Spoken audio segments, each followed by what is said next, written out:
Estamos recomendando una cuenta de Instagram, Historia para Millennials. Síganlo aquí al profe, que el catedrático de la Universidad de Morón nos propone meternos el aguijón del gusto de la historia, aprender, discutir y debatir, y eso está bueno. ¿Te interrogan tus alumnos, te preguntan, te interpelan, quieren saber?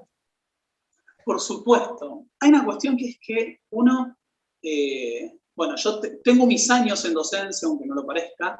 Este es mi 6º año siendo profesor, así que uno ha atravesado, digamos, ya la experiencia de la docencia y yo he tenido alumnos de todas las edades, desde chicos muy chicos, hablamos de 11, 12 años, hasta adolescentes, jóvenes adultos, adultos e incluso jubilados.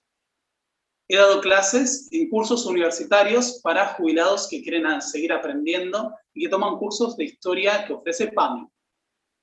Ahora, todos los alumnos tienen algo que los mueve, algo que les interesa.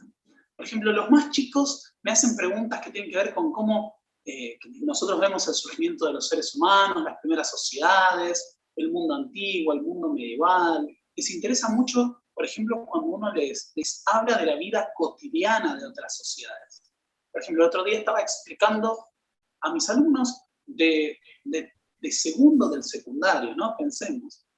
Estaba explicando la moralidad y la sexualidad en la Edad Media, cómo se pensaba el matrimonio, el rol de la mujer.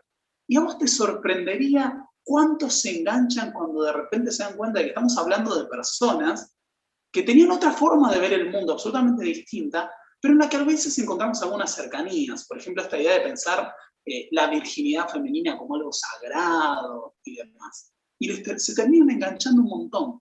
Ahora, los más grandes, con los que suelo ver historia contemporánea, argentina y mundial, están muy interesados por entender por qué la sociedad está como está, de dónde vienen los problemas económicos, los debates políticos, ¿no? Bueno, el tema del capitalismo, el comunismo, la revolución rusa, el peronismo, las dictaduras, la figura de las guerrillas y las revoluciones armadas, el tercer mundo.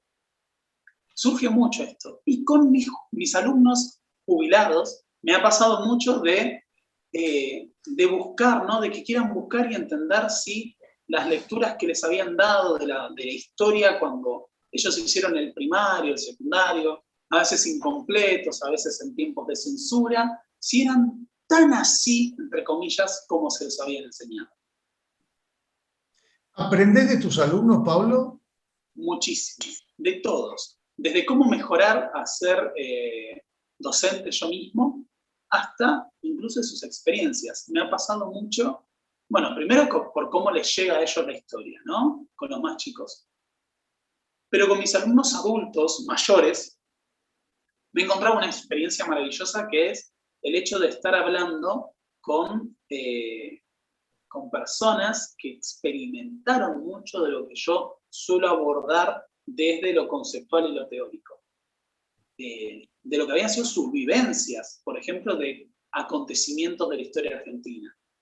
Alumnos que quizás, por ejemplo, eran chicos que estaban cerca de la ciudad de Buenos Aires cuando ocurrió el bombardeo de Plaza de Mayo, o que veían por las noticias la revuelta de los incidentes del Cordobazo, o que, tuvieron pérdidas muy graves con experiencia del terrorismo de Estado, o que entienden las palabras de Álvaro Alzogaray diciendo hay que pasar el invierno, como también la noción digamos, del famoso el que apuesta al dólar pierde, o la experiencia de la hiperinflación, o la convertibilidad, o que íbamos a ir a la estratosfera durante el menemismo.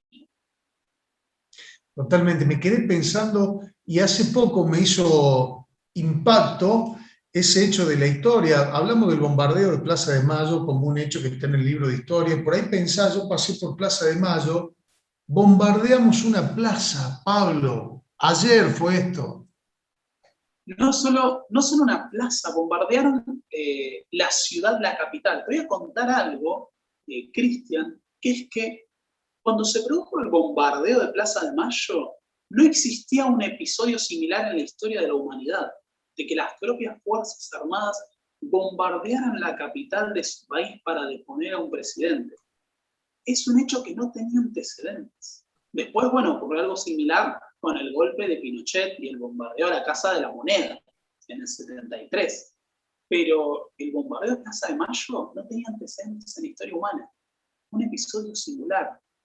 Ezequiel Adamowski considera y lo llama, fue el mayor atentado terrorista de la historia de la humanidad. Perdón, de la historia de la humanidad, de la historia argentina. Más de 350 personas murieron, la mayoría civiles, que estaban haciendo su día a día cotidiano y de repente bombas pensadas para derribar vehículos y tropas y munición antiaérea fueron disparadas sobre la población civil. Hubo una bomba que cayó sobre un tranvía cargado de estudiantes que hacían una excursión por la capital, matando a todos sus ocupantes. Y además hubo cientos de heridos y mutilados. Pero además, bueno, la semana que viene tenemos el aniversario nuevamente del bombardeo de Plaza de Mayo. Además hay que considerar que fue un terrible antecedente de lo que podemos llamar la impunidad golpista. Los protagonistas del bombardeo no solo no fueron juzgados, sino que hasta fueron indultados y premiados por la posterior dictadura. O sea, es que recuerdo que mi papá me contaba, ya falleció mi papá, vivió aquel tiempo, desde acá, desde Córdoba, desde Altagracia, pero mi papá decía que si Perón movía un dedo todavía peleábamos. Bueno, hoy en día hay muchas especulaciones sobre eso. Cuando se produjo el levantamiento, la mayor parte de las Fuerzas Armadas no participó del mismo. Fue una porción importante, pero no fue todo. Sí había un costo a pagar si se sostenía Perón. Por ejemplo, el almirante Isaac Rojas bombardeó Mar del Plata y había amenazado con bombardear la capital del país, con los cañones, esto en septiembre del 55, con los cañones navales, que eran de un calibre descomunal y que podrían haber provocado daños y pérdidas que no nos podemos imaginar. Ahora, en su momento, Perón planteó que no estaba dispuesto a ir a una guerra civil para mantenerse en el poder.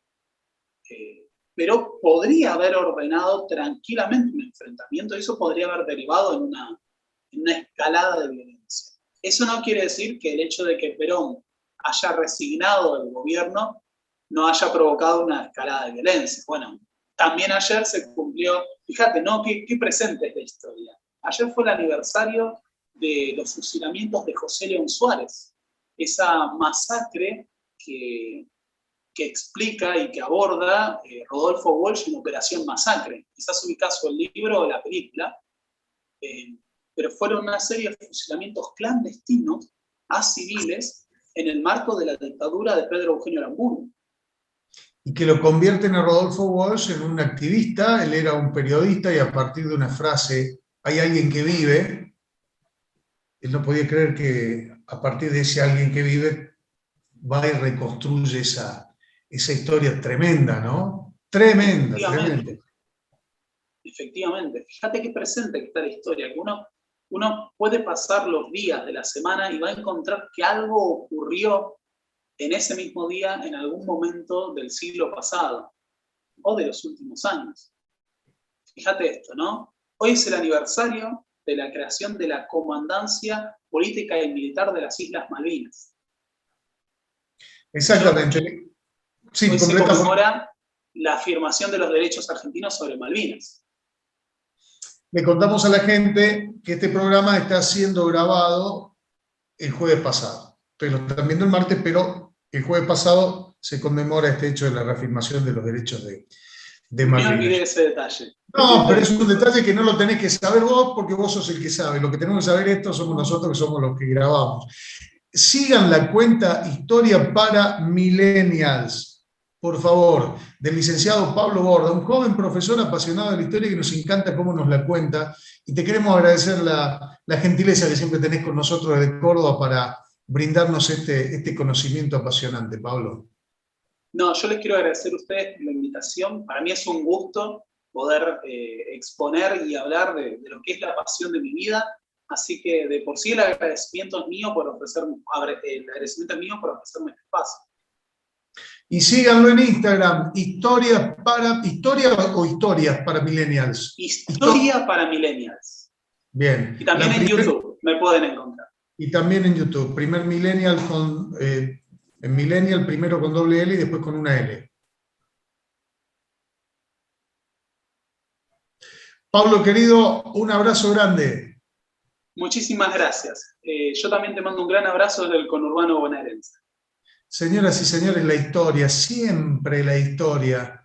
Lean historia, que realmente nos va a ayudar a comprender, entender y a meternos en esto que es tan maravilloso. Por eso yo lo entiendo a Pablo, que es un apasionado, que es la aventura del conocimiento, la aventura del saber.